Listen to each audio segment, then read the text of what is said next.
ఏమండో ఉన్నారా? ఉంటే ఒకసారి ఇలా చూసేయండి. ఆనపకాయతో డిఫరెంట్గా కర్రీ అండి. పాతకాలపు చేసే టైప్ అండి కర్రీ ఇది. చాలా అంటే చాలా బాగుంటుంది. ఒకసారి మీరు కూడా ట్రై చేయండి.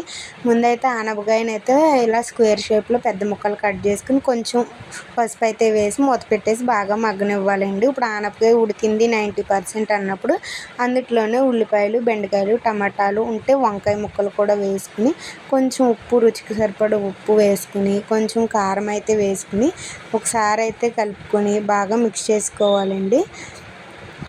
కారం, ఉప్పు అనేవి మొత్తం ఆనపకాయ గుజ్జులో పట్టే విధంగా బాగా మిక్స్ చేసుకోవాలండి. అప్పట్లో పాతకాలంలో ఆనపకాయ అయితే ఇలాగే వండుకొని తినేవారండి. ఒంటికి చలవ కూడానే, హెల్త్కి హెల్త్ బాగుంటుంది, టేస్ట్కి టేస్ట్ కూడా బాగుంటుందండి. ఇంకా ముందుగా నానబెట్టుకున్న చింతపండు గుజ్జును అయితే కూడా వేసేసుకుని మళ్ళీ ఒకసారి బాగా మిక్స్ చేసుకోవాలండి. ఇంకా బాగా మిక్స్ చేసేసుకుని మూత పెట్టేసి 10 నిమిషాలు అయితే మీడియం ఫ్లేమ్లో బాగా ఉడకనివ్వండి. టేస్ట్ అయితే చాలా అంటే చాలా బాగుంటుంది. ఒకసారి మీరు కూడా ట్రై చేయండి. చూడండి ఎంత పర్ఫెక్ట్గా కుక్ అవుతుందో. ఇప్పుడు మళ్ళీ ఒకసారి అయితే బాగా కలిపేసుకోవాలండి. మళ్ళీ లూజ్గా కాకుండా కొంచెం దగ్గర పడే విధంగా బాగా కుక్ చేసుకోవాలి. ఇప్పుడు మళ్ళీ ఒకసారి బాగా మిక్స్ చేసుకున్న తర్వాత దాంట్లోనే కొంచెం అంత బెల్లం ముక్క అయితే యాడ్ చేసుకోండి. తినేటప్పుడు పులుపు, కారం, తీపి 3 రకాల రుచి అనేది నోటికి తగులుతుందండి. చాలా అంటే చాలా బాగుంటుంది. ఇంకా మూత పెట్టేసుకుని ఇంకొక 10 మినిట్స్ అయితే ఉడకనివ్వండి. బాగా ఉడికిన తర్వాత మూత తీసి చూస్తే ఈ విధంగా అయితే ఉడకాలండి. చూసారా ఎంత బాగా ఉడికిందో. ఇప్పుడైతే మళ్ళీ ఇంకొకసారి అయితే బాగా గట్టి పెట్టి బాగా మిక్స్ చేసుకోండి. ఆనపకాయ, బెండకాయ కూరగాయలు అనేవి బాగా ఉడికినాయో లేదో చూసుకోండి.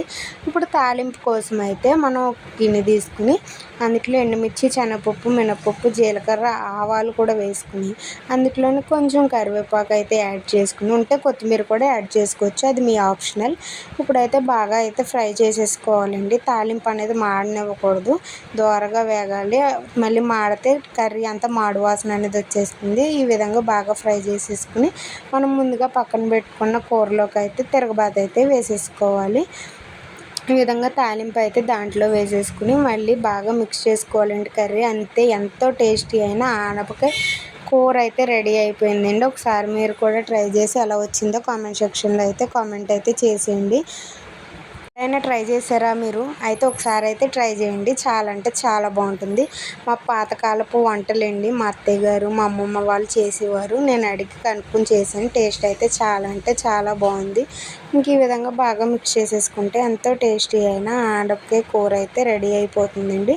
ఇంక వీడియో పూర్తి వరకు చూస్తే నా వీడియోని అయితే సబ్స్క్రైబ్ అయితే లైక్ చేయండి. ఇంకా నా యూట్యూబ్ ఛానల్ని సబ్స్క్రైబ్ చేసుకోండి.